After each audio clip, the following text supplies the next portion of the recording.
Good morning, everybody. This is Dr. Betty, and I'm here in beautiful Southern California with my wonderful friend and colleague, Carlos Fuentes from Boston. Carlos is a chief information security officer for a publicly traded company. And Carlos, I met you when you were vice president of the Federal Reserve over in New York.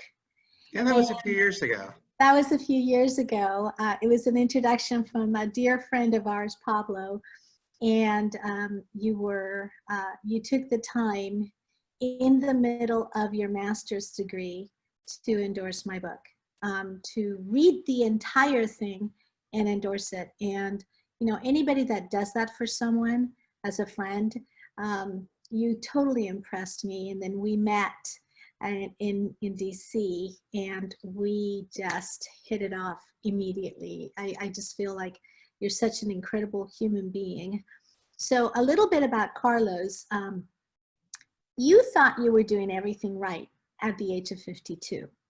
You were a family man, unlike many. The relationship you have with your children and the care that you take with your children is just amazing. And then your health was amazing. You had just lost 75 pounds by choice. You were exercising with a private trainer 5 days a week. No morbidities, meaning you had no sugar, blood pressure, none of that. You even had a full physical, and you had a clean physical right before all of this happened. You were participating in extreme sports, and if anybody's watching, go to Carlos Fuentes' Facebook page and go to the history. You will see him bull riding. You will see him doing all kinds of different things. You went back to school in your late 40s, and you got your Master's of Science from a top school. And even your photo, you're famous. Your photo has been on Times Square, so very successful. So if I can just paint the picture of a very successful man who is also a genuinely caring man, who is taking care of his body, mind, and soul, all of it, and really, really healthy. You were learning how to, I'm reading this, you're learning how to skateboard under the tutelage of a Guinness speed skating record holder and learning bull riding from a rodeo Hall of Fame legend. Oh my gosh. And skydiving was too tame for your list, for your bucket list? It was. And part of it comes down to something I learned from you about relationships. So I approached these famous people who are industry experts.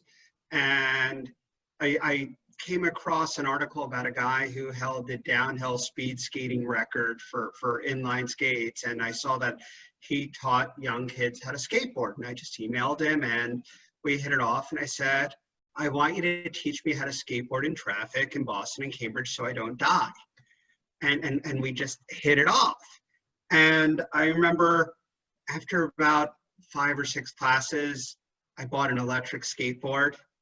And I was going about 20 miles an hour, and I bounced, and I landed on my pants and skidded and shredded them off. And, I had armored undergarments on, but I just got off, brushed it off. I was bruised, and I went home. And same thing with rodeo. I emailed one of the most famous rodeo Hall of Famers, bull riding Hall of Famers. He's trained more Hall of Famers than anybody else in rodeo. And I emailed him and said, would you teach me? I don't want to die, but my goal is not just to ride a bull once, but to compete professionally once. And he invited me to stay at his place, and I slept on his sofa for a week. And every morning he'd wake me up and have me do ranch chores, and then he'd go take me out bull riding. And, it comes down to just building relationships with people. It is. And making that initial connection. I learned a lot of that from you. Oh my goodness. Thank you. Thank you, Carlos. So let's take you to the moment. Here you are, you're juggling a career. You're running a cybersecurity for a publicly traded company. very successful. You moved to Boston. Um, you're training on all these extreme adventures. You made a bucket list of what it would be like to be 7 years old and what would you want, right? In your bucket list, and you're filling your bucket list. So you're in your prime. Your body is in great condition. You have just conquered the world. And then what happened? Ah, I was training 5 days a week, 6 in the morning with personal trainers from a nonprofit. It's an amazing nonprofit made up of ex-cons, and they've lowered the recidivism rate by 97% over 10 years. And they were helping me train for my next rodeo ride, and some other extreme sports trips that I was doing. And they were helping me lose weight and exercise more. And I was doing all the right things. I was washing my hands. I was wearing a mask in public. Now, the only times I probably didn't wear a mask was when I took the dog out at 3 in the morning. And lo and behold, I'm living in ground zero in Cambridge, right outside of Boston, where the first outbreak happened. And at this well-known biotech conference, sales conference, some of the people who got sick at that conference live in my building. They live in my complex, and I got COVID. And it came on pretty hard. I had a 104 fever for 5.5 days. I was hallucinating. The fever would last sometimes 18 hours a day, pools of sweat. I couldn't keep food down. I had a couple neighbors come and check on me who worked at the hospital. They said, looks like COVID, smells like COVID. It was just god awful. It was probably one of the worst experiences of my life. And I've been stepped on by bulls. I've been kicked by bulls. I've gotten hurt playing sports, had multiple surgeries, been to the trauma center for bull riding. But this was actually more painful and more terrifying. I found out that you had COVID through a post that you put on Facebook. And in that post, you talked about you had a dear friend of yours who had been deceased, who came and kept you company overnight. And waking up and in understanding that the hallucinations and the excruciating pain in your body, how did the symptoms, very rare do we get to hear from someone who has gone through the pain and all of this that you have gone through. And most people that are watching are saying, I'm in really good shape. And a lot of the people that are getting it, nothing had happened, and what's the big deal? And I'm in really good shape. I'm just going to get it and I'm going to be over it. And you were in the best shape.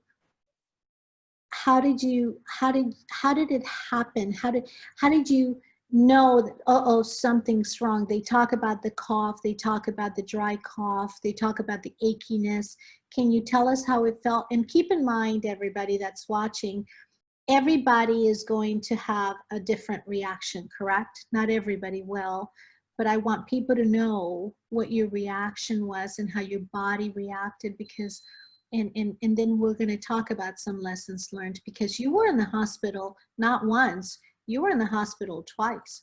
And both times it was really, really bad. So yeah, the first time I didn't go to the hospital, I went to a respiratory center instead because I didn't want to go to a hospital. Second time, I had to be admitted to the hospital about a month later. But it came on really fast. And at first I had a little bit of a cough.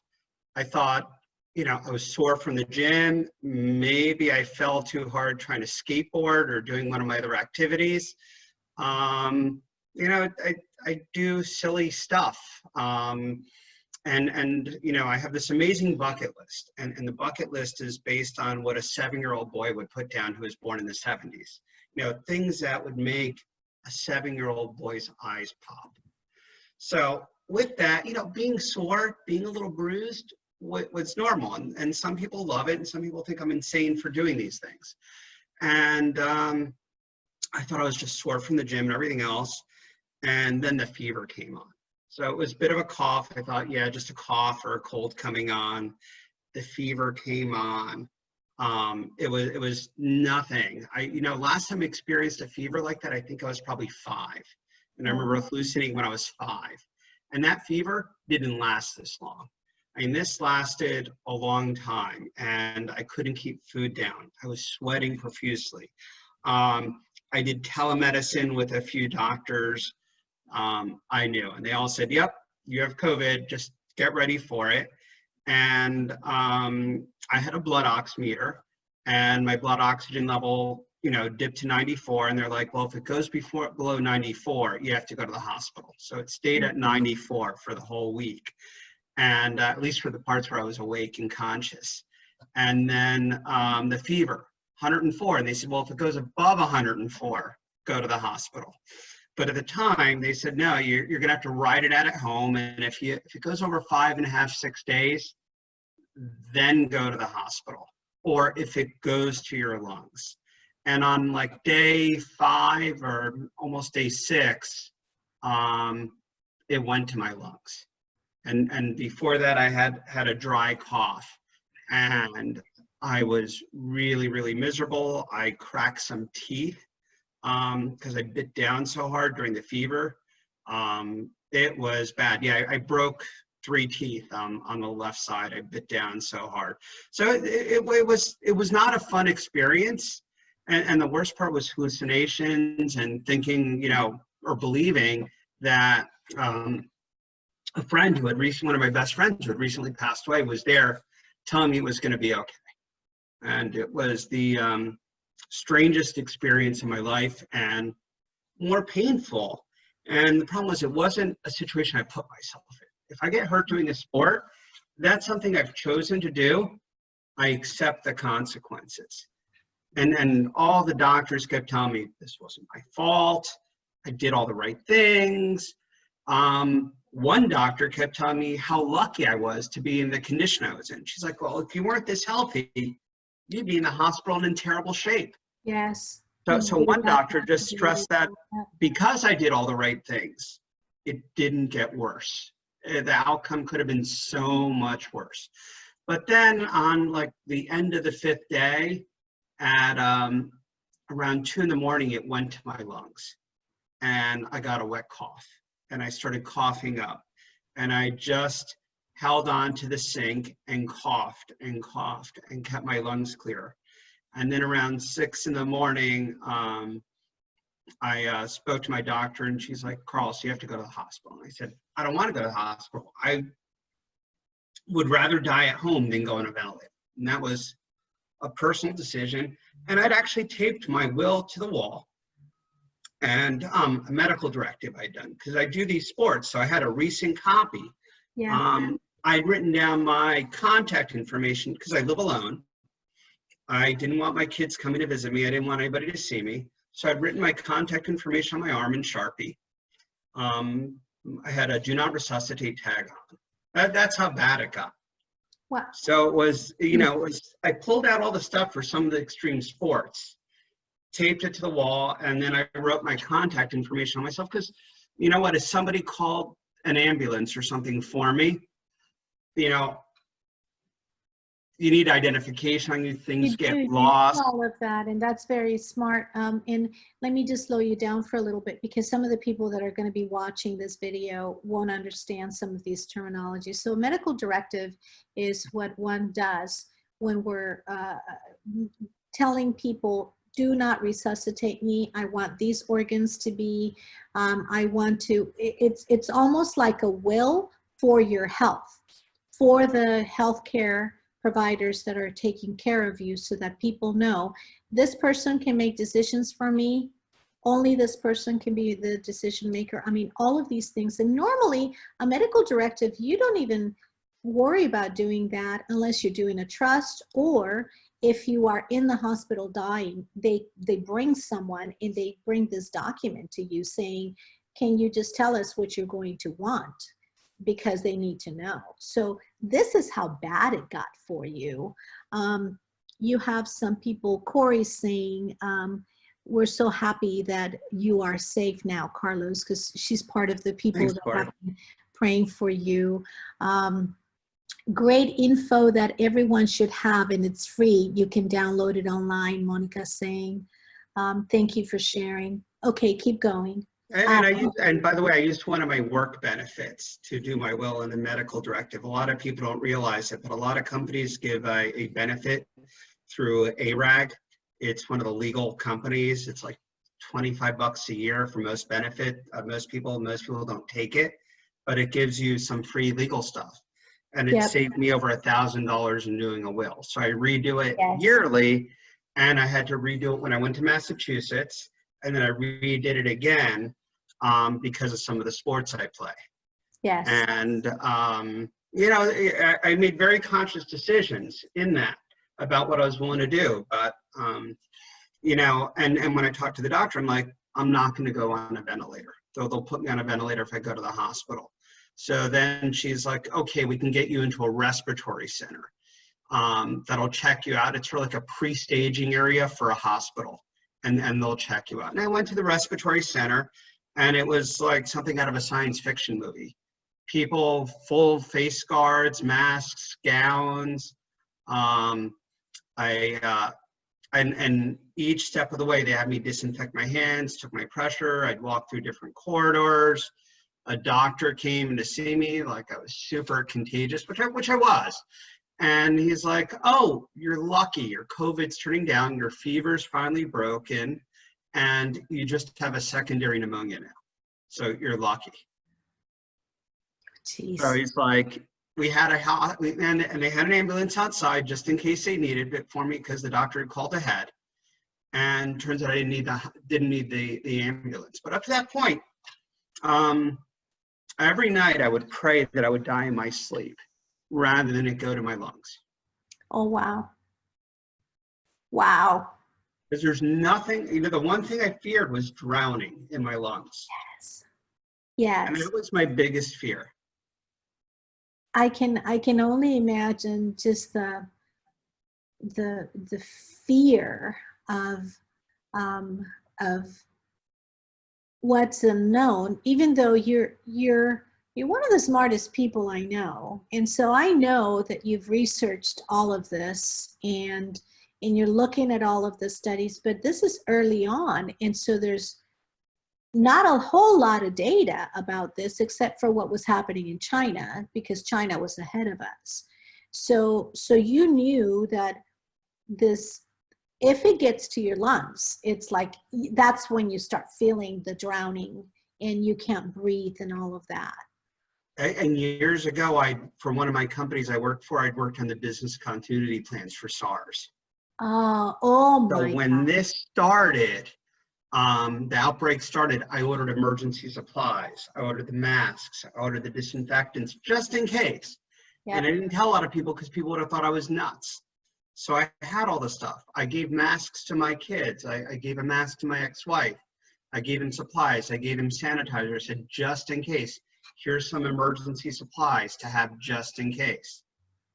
Wow. So I didn't have to, I even had bought dehydrated food for backpacking because I figured, okay, if I need it and things get bad, okay. But if I don't need it, I'll just use it on backpacking trips. Yep. So for me, it wasn't a waste. It was just, I'll buy a little bit more that'll carry me through the next 2 years of backpacking trips or overnight trips in the woods. Wow. So I had enough there. So I'm not a prepper, but it's anything I got, I wanted to make sure it was stuff that wasn't wasted. And the masks I already had were from the last SARS outbreak. They were the masks my employer gave me. Oh my. They had given me a box of 50 masks of the N95 masks, and they don't expire because they were individually bagged. And those are the ones that I gave to my son, my daughter, my ex-wife, and I gave some away because I thought, hey, just in case things get weird, here's a mask, just in case. Wow. So these were old masks that I had, and I'd gotten rid of a lot of them because through each move, I downsized. So a lot of them ended up in the trash over the years. Oh, There was geez. just one box that hung around just in case I ever painted or did other work. I want to go to day 5 when they're saying, okay, you have pneumonia. And then I'm going to go to other posts that you have done. And the reason I'm looking away from the screen is because I'm looking at my phone, because I really want to, I want to share some of your posts that you have done, because you And by the way, so everybody knows, I didn't want phone calls from family during that time. I didn't want people calling for me. I just posted my experience each day so people would learn and not worry as much. Yes. So I had a couple good hours a day where I was coherent, and I post a picture of myself saying, here's what the last 24 hours were like. Yes. And time was kind of weird at the time. Like I'd get confused as to what day I was on, and I'd have to look at my previous day. I remember I spoke with you and we were talking about you walking the dogs and what it was like to be in Boston, and we had just caught up.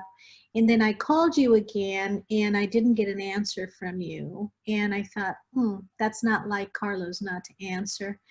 And then I saw a post.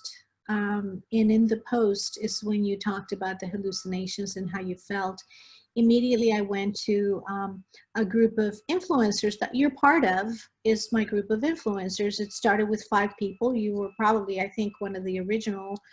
Now it's got 70 people from all over. And I said, can you please pray for my friend Carlos Fuentes? You're the first friend that I had that started, and I said, please pray for him. And I shared your post that day. I don't want to get emotional because I was just so worried. And that's when you talked about the fever, when you talked about the hallucinations and all of that. So now we're on day 5 and they tell you you have pneumonia and you are scared to death. You don't want to die drowning, and you do your medical directive. You write stuff in your arm so that the doctors know who. I had actually written on my arm probably on the 2nd day of COVID. On the 2nd day, okay. I think on the 2nd day of COVID is when I wrote down all my stuff and I posted the medical directive right when you come into my apartment. Perfect. With the post-it note, if things go wrong, Yes. follow these instructions, with the medical directive in there. My Yeah. will was in there. And I have a very tough medical directive. So there's not a lot of leeway.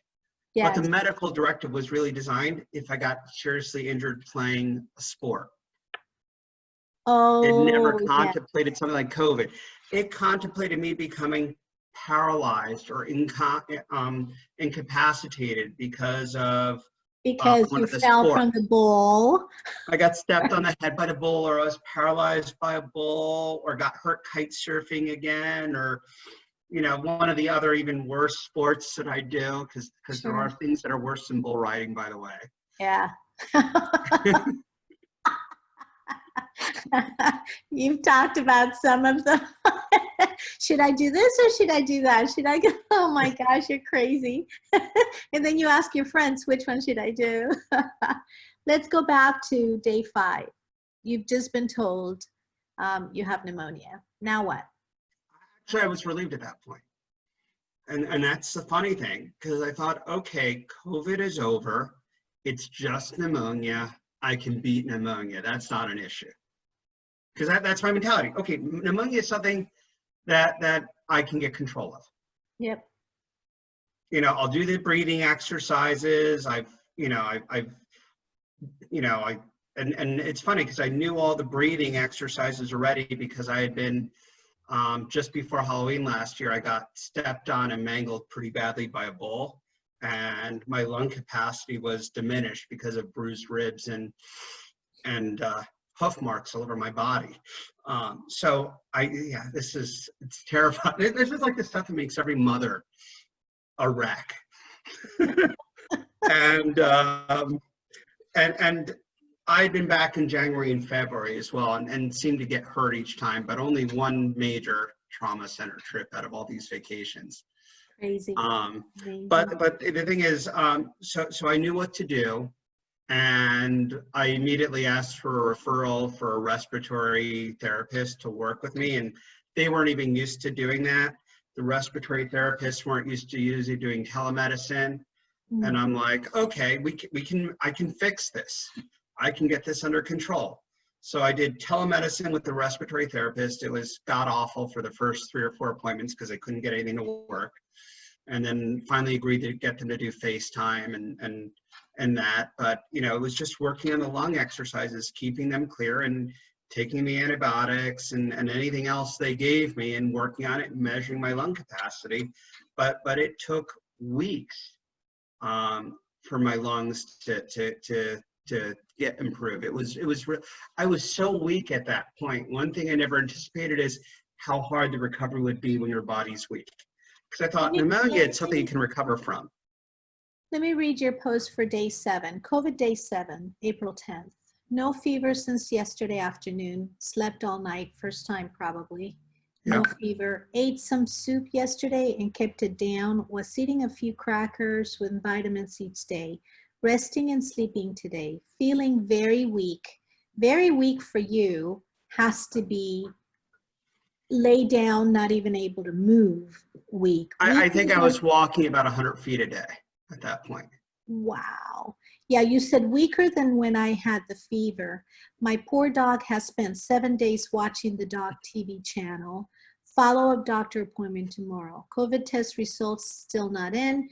Don't believe anyone when they say they're available. They're very rare, hard to come by, and the results are taking 2 to 5 days. The rest is wrong 30% of the time. It says people are negative when they have it.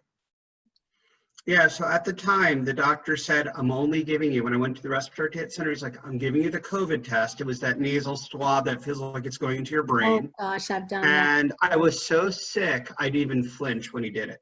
Wow. And that's how weak I was. I didn't even budge or flinch. And that thing is nasty, but I was just too tired to react. And what he told me is, I'm giving you the test because I have it. I think, and he told me at the time he thought it was worthless because he said 30% of the people were coming back who had it were false negatives. So he said, even if you come back negative, you have it. He's like, every doctor you've spoken to, all your charts, you know, I'd spoken to about 4 different doctors when I was sick. They all said I had it, including the doctor I saw in person at the respiratory center. So they all insisted I had it, even though the test came back negative. Wow. So, and that's still happening where people are, the test is not 100%. So you don't really know It's better. it's what it is. You really don't know. So not everybody's going to test. And in my most recent, when I got hospitalized a few weeks ago, it was they told me they had people who were admitted to the hospital. They were testing negative like I did, but their x-rays and everything else, or the radiographs, whatever they were doing, showed they had it in their lungs and that they had it.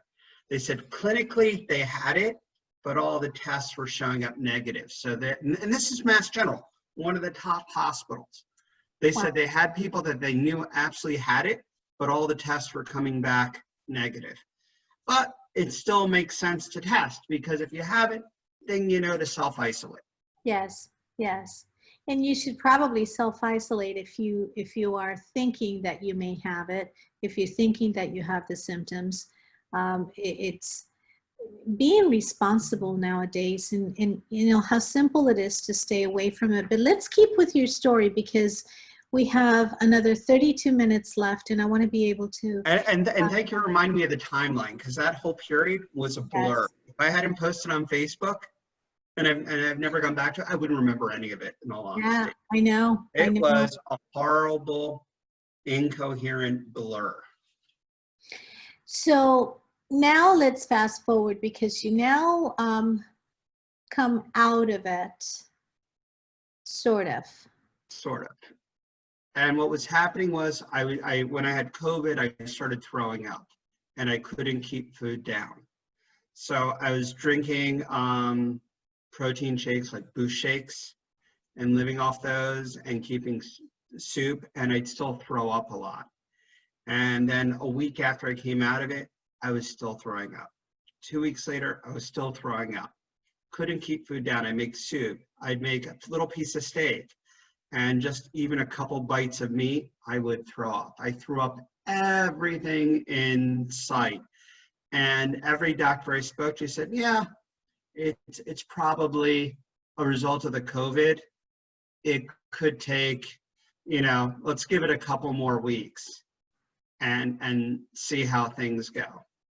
And, 3 weeks later, still throwing up, and the doctors at Mass General and at Cambridge Hospital and the gastro said, yeah, it's probably from the COVID.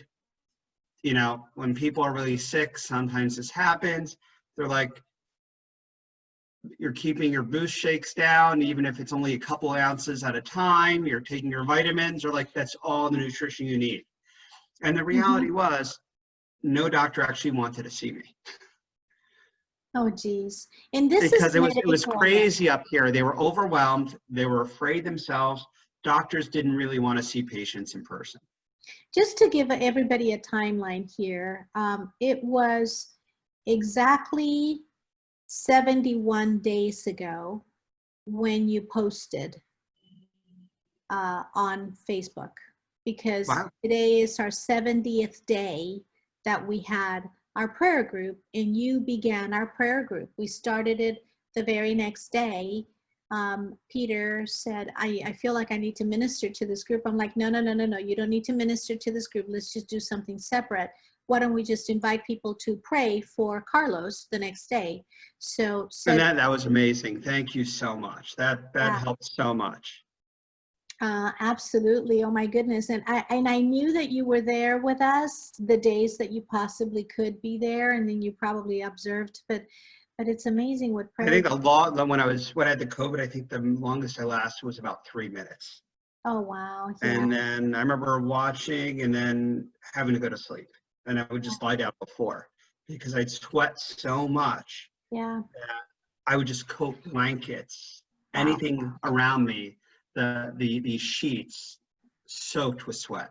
Wow. I was sweating so profusely. Wow. Yeah. So this was around April 10th, April 8th, around the just first week of April, first 10 days of April. Now let's fast forward, because we had been praying for you. You came out of the hospital, and I'm thinking, yay, it's over. And then we're checking in with each other, and you say, can you say a prayer for me? I don't give a lot of details, but can you just say a prayer for me? Because I think I'm going to have to be going back to the hospital. I'm thinking I'm going to have to. Tell us about that. I had been throwing up so much, and I was becoming progressively weaker, and I could only walk maybe a block at that point. And I was keeping less and less food down. And my energy levels were just shot. I just had no energy. I was still managing to work, which was surprising, but I'd have to take a midday nap. I'd have to sometimes cancel like a 1 o'clock meeting and say, look, I got to go sleep for half an hour. So I was coherent. I just didn't have the physical energy. Right. Well, you can't keep your food down. Of course you don't have the energy. Oh, still keeping about 1,000 calories in me of liquid shakes, but that was maybe over a 12 or 15 hour period. Wow. So just little amounts to keep them down. And the doctor said, well, as long as you're keeping it down, like, you're not going to get into a hospital. They're only taking COVID people. So they said, once you stop keeping water down or any liquid at all, then you can go, then they might take you. Wow. So what was happening in your body? Can you explain to people? Because throwing up so much does a lot of damage. It created lesions in my esophagus. I ended up with lesions in my esophagus. It started burning my teeth to a certain extent. So it's not it did some damage to my teeth. And then I bruised some more ribs. So it was bad. It damaged my stomach, and it was just constant. And the problem was, when I would throw up, sometimes, and same thing during the COVID, when I threw up, sometimes it would be, I'd have a drink and I'd throw up, but then it'd be another hour of just retching and stomach contractions. And I couldn't stop throwing up, and the bile would come up. And even with an empty stomach, I'd still be heaving. And that bile just does so much damage. Yeah, and it got to the point where there was no more bile to come up too, and I was still heaving, and it was just physically exhausting.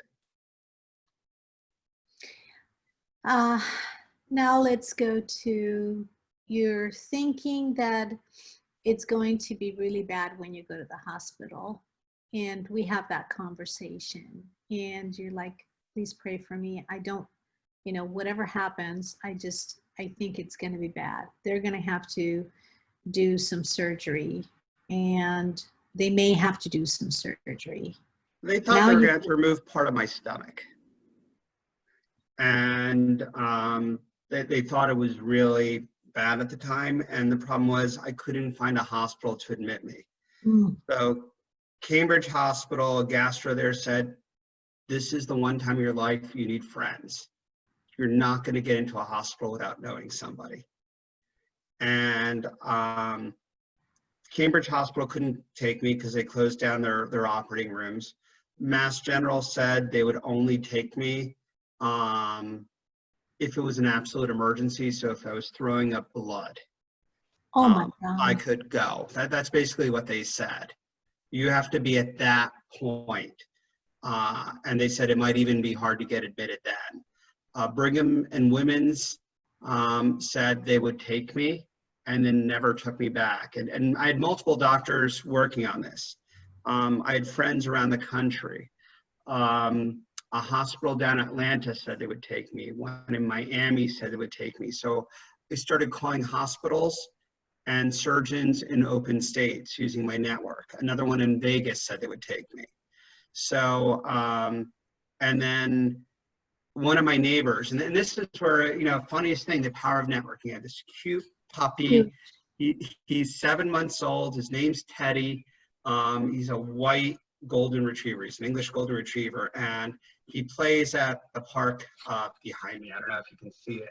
So every day after work, I'd go over there at 5:30, 6 o'clock, and my dog would play with the other dogs. And a lot of the people who are there are from Mass General. And his best doggy friend's mom works at Mass General and is influential there. And she's like, I'll get you in. Or she's like, I'm going to do my best to get you in. And she tried. And there were head surgeons, but they knew the politics of getting into a hospital. They said a committee would have to meet on me being admitted because they have to develop even a path for me to get through to the hospital. So he said, if you don't have COVID, they have to develop a route for you, even to get admitted, so you don't pass through COVID areas. I mean, it's the bureaucracy was insane. And then finally, one of the surgeons there said, I've tried everything to get you in. I want you to walk in on Friday morning at 10 in the morning with your CAT scan in hand, because I managed to get another hospital to do a CAT scan on me by somebody else pulling strings, got me a CAT scan. So I had the CAT scan in hand, I had the CAT scan results, a medical report, and I walked into the emergency room at 10 at Mass General, 10 in the morning, because I was told that would be the optimal time for me to go in because it would be a little less chaotic. And they said, there's no guarantee they're going to admit you. So I bought plane tickets for that afternoon. I had one plane ticket to Atlanta, another one at Miami, and one to Vegas. They were all staggered apart. So if I didn't get into Mass General, I was just going to go to Logan Airport and just catch the next flight to any of those cities. And I staggered the flights. Some of them were connecting flights. It was a bit of a nightmare because I just knew I had to get to a hospital. And the surgeon said, you have to get to a hospital anywhere that'll take you. And none of the New York hospitals could take me. So I tried Columbia Presbyterian, I tried some other hospitals, and they're like, June 10th is the earliest we can take you. And they're like, and one of the surgeons said, go to the emergency room and cause a scene, then they'll admit you. So the Mass General surgeon who had me going at 10 said, first he said, You can just walk in normally. And then he called me back and said, well, you're going to have to cause a bit of a scene, but not a New York level scene.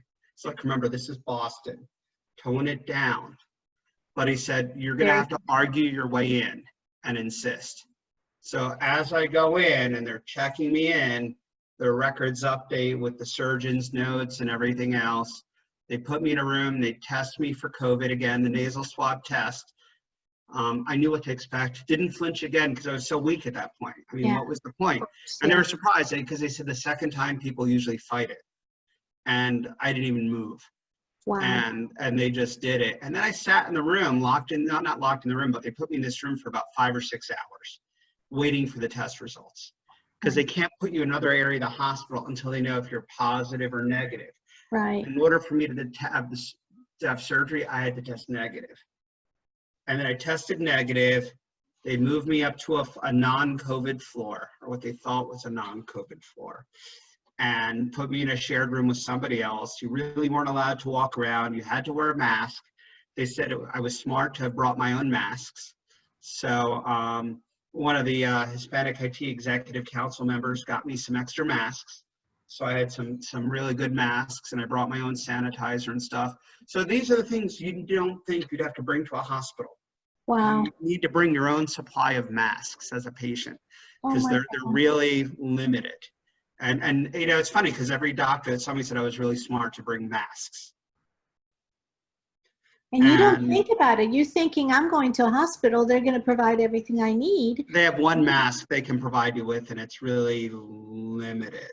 Yeah.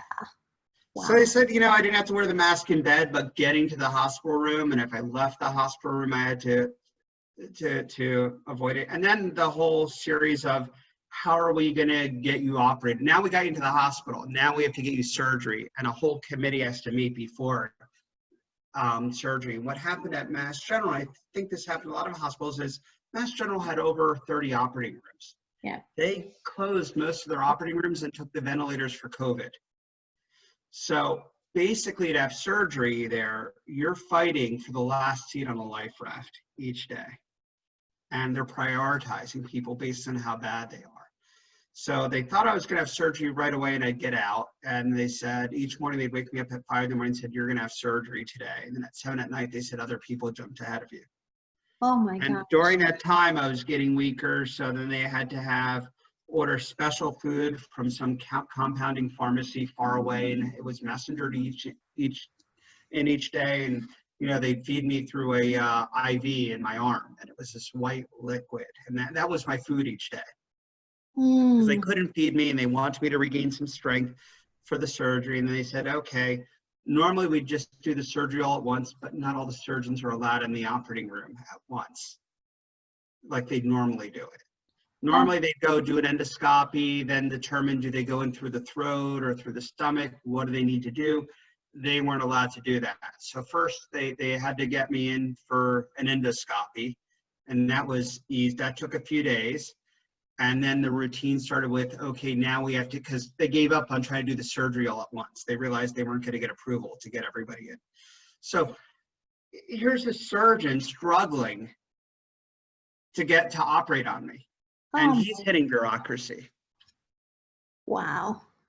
So finally said, okay, we'll get you the endoscopy. The endoscopy determined, okay, my stomach hadn't ripped all the way through, and that they could go in through the outside and do all the stitching and everything else. And each morning after the endoscopy, they said, today's your day, today's your day. And then one day they said, well, you know what, the way things are going, can you work from the hospital for 4 or 5 weeks if we have to keep you here?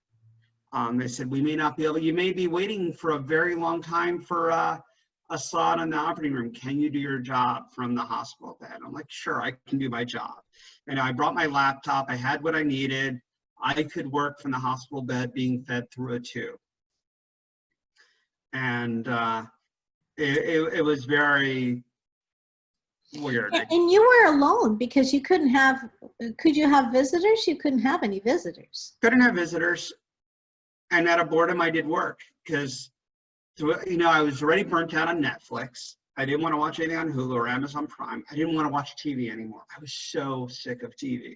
Yeah. At that point, I think most people are.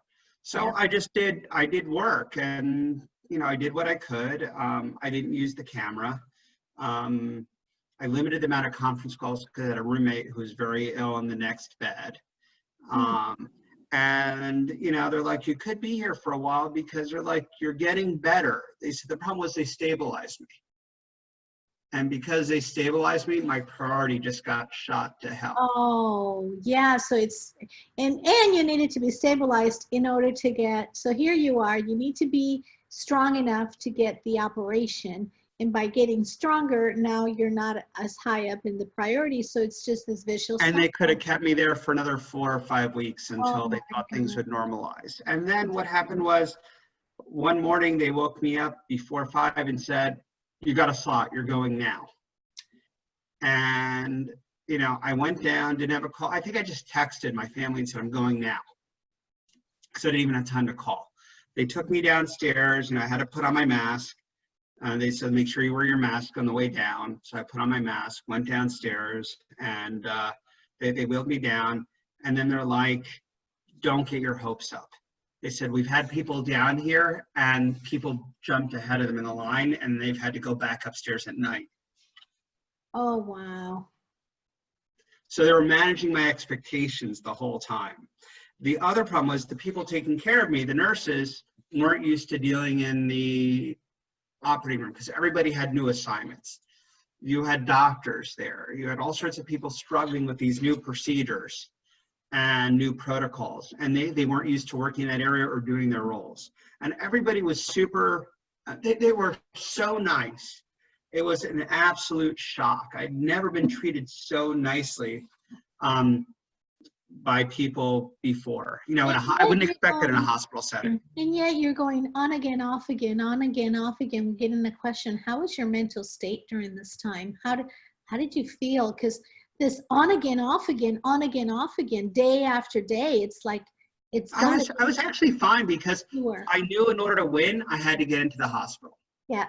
So it's sort of like getting that job interview. Once you get past HR, you know you can get that job. I know it's silly, but I knew that once I was admitted to the hospital, it was just a waiting game and I couldn't get any worse. Yeah, yeah. So I was ready for the long haul if I needed it, because I knew once I was there, I knew I could, I could go on with my life, granted from a hospital bed. Yes. And manage my life, do everything I needed. My dog was in a kennel. I'd kenneled him at that point. The morning I went to the hospital, I kenneled him, and just in case, and told the kennel, look, I may be out for a while. If I'm in there for more than 10 days, my daughter, somebody, a family member will come by and pick up the dog. Had everything arranged, but it was, I was ready for the long haul. My mental state, just getting to the hospital and being admitted was the big relief. Yeah. Because I knew if I got admitted, it was just a matter of time afterwards. Yeah. But at one point, they thought I was going to lose part of my stomach, and that's something I wasn't willing to do. You were scared about that. I remember that conversation. You were worried about it. Yeah. I mean, well, they didn't want to eat through a feeding tube. There's certain things I'm not willing to do. Yeah. And I told the surgeon, if it comes down to leaving my stomach, I'll probably leave the hospital. Oh, wow. I didn't want to live. There's certain things that if I can't lead a reasonably normal life, and these are personal decisions. Everybody has to make personal decisions. Yeah, everybody has their own, yes. But I'm at that point in life where I go, you know what? If I'm not going to be able to eat for the rest of my life, that for me isn't living. So I was planning on going home, and they knew that. Wow. But they kept trying to manage my expectations. So after the endoscopy, they said, you're not going to lose your stomach. But on the day of the surgery, they go, there's always the risk. And I said, well, look, if it looks like you're going to have to remove part of my stomach, and it's more than a small piece, close me up. Just, let me make my own personal decisions at that point. Yeah. So, and that was a hard decision with the surgeon, because I'm like, no, I need to be able to live life a certain way. It's my choice. It's a personal choice. A lot of people think, no, you could live another 20 years through a feeding tube. No, chose not to do A that. personal decision from everybody. So let's go to the moment when you when they told you. I remember getting the message from you that good news. I don't have to have my stomach or part of my stomach removed. We have about 11 minutes, and I'm cursoring through people's comments, looking for questions if anybody has any questions. And Carlos, before we go through the next 10 minutes of our time together, I want to make sure that people know how to get a hold of you if they need to. And then also, if you have any questions right now, go ahead and put them on Facebook, because I'm going to start feeding them to him. I'm strolling through and I'm not seeing any questions. Deep, deep gratitude from a lot of people for you taking the time to share. Huge gratitude. Everybody's just an outpour of, we pray for you, we thought about you, we were there with you from the moment we started this prayer. We've been praying for you. Happy to see that you're better. You still need to take care of a lot. Todo está muy reciente. Everything is too recent. Worried about your mental state. My mental state has always been pretty good, You except have for a been very couple good. times. Yeah, And you know me, Betty, I'm always I do. cheerful. I Doesn't do. matter what happens. I go Yep. into things and hear the risks. I can manage those risks. I'm willing to live with certain things, but I live life. I live every day like I have 1 year left on this planet. And Yes. I collect, and you know me, I collect friends like it's a competitive sport. And you don't collect them on the surface. Our friendship is a deep friendship, and it becomes very deep very quick, because we go deep, we go fast, and then But that's my nature, and that's your nature too. it is our That's who I am. it is our I love having close friends, and even if it's a year or two between when I see them. When I used to travel, I'd always post on Facebook, "Hey, I'm in Chicago for 3 days. Who's around for breakfast or dinner?"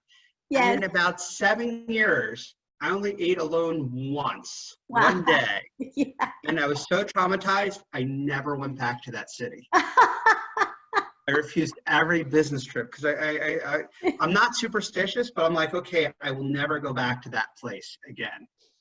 Let's talk about lessons learned, because there are so many lessons from just even from what you've talked about. I mean, reading and understanding what the process is and surrendering to the process and not fighting the process, but really understanding the process. You know, my father, 5 minutes before before he passed away, he said, "Life is beautiful, knowing how to live it." And we always toast it to that, is life is beautiful, but you need to know how to live life to make it beautiful for yourself. So you could have been a victim. You could have been reacting to, woe is me, I'm in this hospital and I don't even know what's going on. Or you chose to look at life from a totally different perspective. I'm in the hospital. Okay, fine. Bring me the laptop. I'll just do the work. And every single step of the way, your positivity has been amazing. Your ability to go through what other people would call, oh, this is horrible, and look at it as, look, I'm waiting, and I'm reading. I know what's going on. So read, understand what is next, or call your people. You know, utilize your network, create a network of people, and utilize your network. And my network is what got me into the hospital and would have gotten me into the other hospitals around the country. Yes. I had a network of people, and this is where you never know where your friends are, who, you know, where your relationships come from.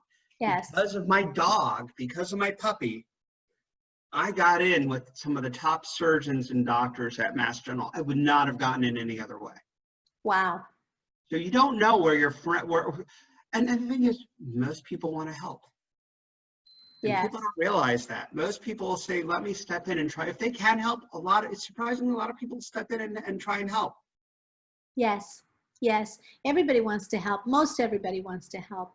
So tell us about, you know, there are a lot of people, Carlos, that, and we talked about this yesterday when we were talking about, whenever it was that we talked Friday, whenever, about you being here. A lot of people don't believe that COVID is real. People think that, hey, I'm in really good shape and my children are going to be just fine, even though there have been kids that have passed away of COVID. And this weekend, Juan Carlos and I rode a motorcycle through the beach cities, and we saw mothers and fathers with their children walking through crowds without a mask. Talk to us about that. You know, it's a funny thing. The whole masking has become political. It's just like people who choose not to vaccinate, and then when their kids get sick, who picks up their medical care? I mean, it's you know, you're never going to convince everybody to vaccinate their kids for measles, and there've been measles outbreaks. So there are people who just don't believe in these things, and I get it, and I hope other people are wearing masks around that family. And the problem is, if you get sick, who's going to take care of your kids? So I view the parents as being selfish, because if they get sick, who's going to take care of their kids? Who's going to be willing to take care of their kids, especially if their kids are potentially contagious too? Grandma? And you know what? If you're not going to wear a mask, you have to think about, okay, you've made a decision for if you're going to see an elderly parent, a relative, somebody else. Are you willing to get them sick? Is that okay? And it's become political. And, you know, I wear a mask in public, and you know, I have some really cool ones. I have one that I wear when I walk my dog. That's more of a fashion statement, because I match my dog. So a white dog, a white mask. Then I wear the gang member one, which you'd think would terrify the old ladies, but they come up to me and ask me where to get one for their grandkids because they love it. So you go to the stores, you walk around town with one that looks like you're from a gang, and instead you have these old ladies coming, oh, where'd you get that one? I want to get it for my grandkids. So the masks actually foster conversations. Yeah, so they're a great conversation tool if you get an interesting one. But the reality is, I get upset with people who don't wear masks, or people in my building who don't wear masks because they said they've already had COVID. And my argument with them is that other people don't know it. You make other people uncomfortable. So it's very selfish. So there are a lot of people here, and the problem is they're very educated people. I know CEOs of major corporations who are not wearing masks in public. They refuse to. And they've had it, and they've gotten through it, or they just don't believe it, and they believe it's hyper. If they're going to get it, they'll manage through it. But you don't know the outcome, and you don't know who else you're going to make sick. So I view not wearing a mask as being selfish. And you know what? Maybe the masks don't work and won't make a difference, but we don't know that yet. Let's have that conversation in 2 years. Let's not have that conversation now. I think people should not be selfish. Think about the people around you, and think about the people you make uncomfortable. You don't know who's immunocompromised around you either. So if you choose not to wear a mask, do you really want to make that neighbor scared or uncomfortable? Because a lot of people are too polite to say anything. Scared or uncomfortable is almost okay, as opposed to, do you want to make them so sick that by getting something small? When I was younger, I had sarcoidosis, and for anyone who knows about sarcoidosis, it's a respiratory disease that very few people in the world have, and I just happened to have it. When it went into remission, so I don't know if I still have it. I don't think I do, but you know, you don't know that. By looking at me, you wouldn't know. Somebody who has high blood sugar, you wouldn't know. And if I'm walking through, you know, we were walking through, and, you know, we had our mask, and so many different people that didn't. It made me very nervous to be around people without a mask, because something could happen. And, you know, do I really want my children to have to worry about that? And do I want to not be able to visit my family, because now I don't know if I have contacted something. So I like that. Don't be selfish. Wear your mask. And, you know, I'm going to post that. Don't be selfish. Wear your mask. Because you don't wear your mask for yourself. You wear your mask for other people. And that's what other people don't realize. And that's why I think I get so upset when you see people refusing to wear masks into the businesses, and businesses turning them away. Yeah. It's no different than when a business says you can't come in without shoes or a shirt. Yeah. You know, if a business says you can't come in without a mask, it's no different. No shoes, no shirt, no service. Why can people accept that, but they can't accept a business saying no mask. I mean, something's really broken when you've chosen this because of political beliefs and everything else. Choose not to stay a mask. Okay, then don't go to those common areas that say we don't want you here. Exactly. Exactly. Don't argue with a store that says you can't come in without a mask. You don't have a right to go into that store naked. You don't have the right to go into that store barefoot. What makes you think if they say they want you to wear a mask, wear a mask? Why are you going to make everybody else feel threatened? Exactly. But then again, it's no different than people want to wear, carry guns out in the open and go into a business. And yes, it's their right, but is it really fair to the person behind the counter who's terrified? Yeah. Or intimidated? You're a powerhouse, Carlos. The information shared is so important and vital to listeners that have no clue of the serious complications. The day I step out is with a mask. This is from Maria, from great points regarding the mask, from Clemencia, life is beautiful. Wow. Talk about hard decisions.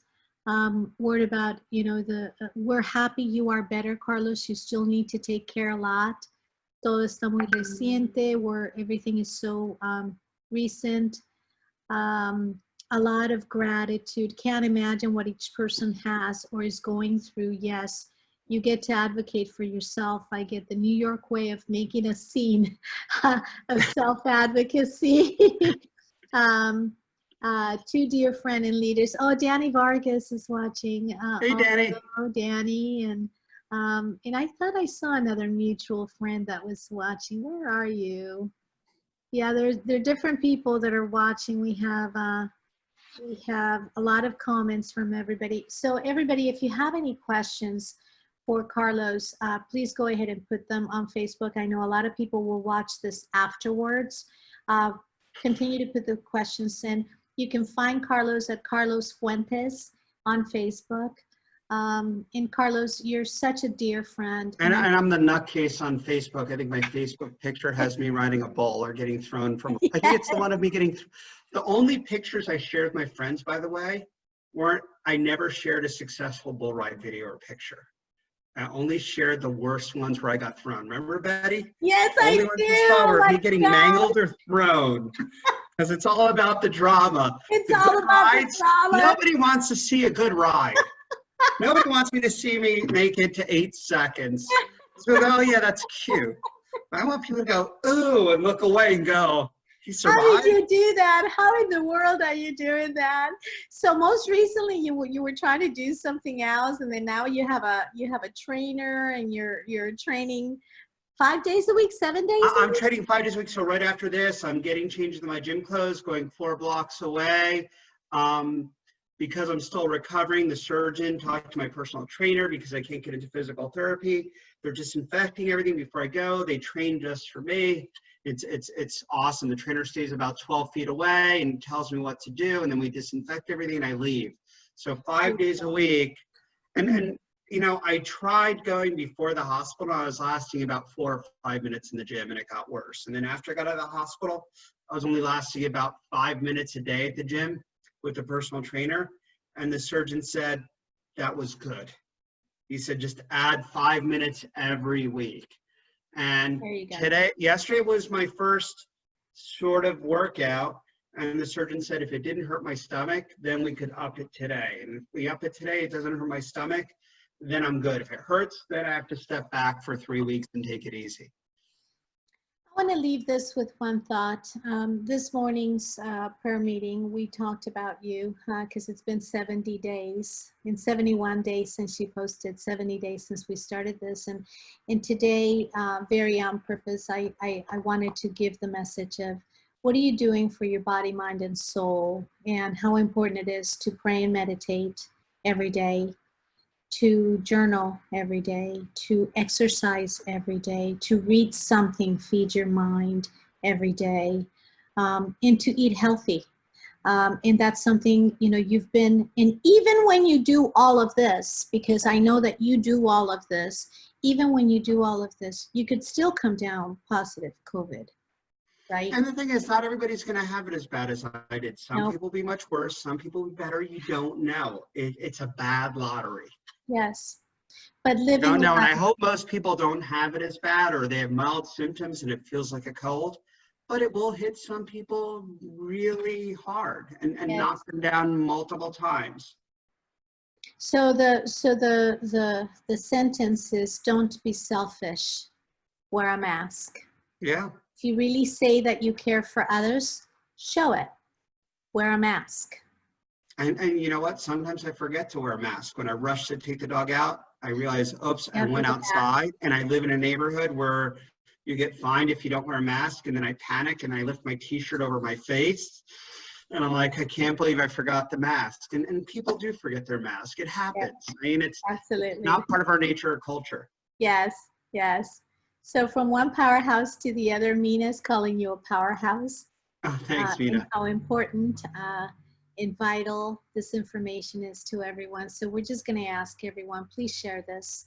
We're going to post it. It's on Carlos's Facebook. It's going to be on YouTube, and please forward this, because we really, our intention is very pure.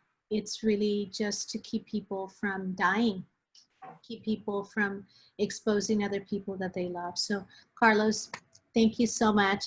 You're I welcome. love you so much, and I'm so happy. And thank you for being there. that I you're thank here. everybody for being there. I mean, it comes down to that network of friends, those Yes. deep personal relationships. And Absolutely. I always tell people, make friends. You never know who's going to Yeah. be there to hold you up, or when you have to hold somebody else up.